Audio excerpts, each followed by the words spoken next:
I paid $4,200 for a wedding photographer, and I have 47 photos from my wedding day. Not 47 good ones, 47 total. I want to tell you this story because every person planning a wedding needs to hear it before handing a deposit to anyone, and assuming a contract and a portfolio are enough. My husband and I got married 8 months ago after 2 years of planning what I believed would be the most carefully organized day of my life. The venue was booked 14 months out, the florist confirmed 11 months out, the caterer locked in 10 months out. The photographer was the first vendor I booked, 16 months before the wedding, because photography was the one area I would not compromise on. Everything else about a wedding softens with time, but the photos stay forever. His name was Brett, and he had a portfolio that made me emotional the first time I looked through it. Golden hour portraits that felt like paintings, candid reception moments you could not have staged, ceremony shots that looked like they belonged in a publication.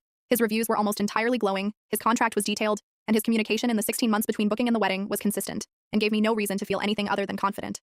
He arrived on the morning looking professional and prepared. He was there during getting ready, moving quietly through the room.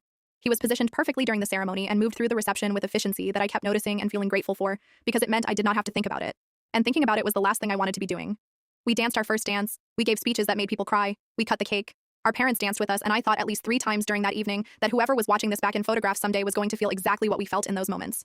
3 weeks after the wedding, I received an email from Brett at 8:43 in the morning with the subject line, "Important update regarding your gallery." And I knew from those 6 words before reading a single sentence that something was very wrong.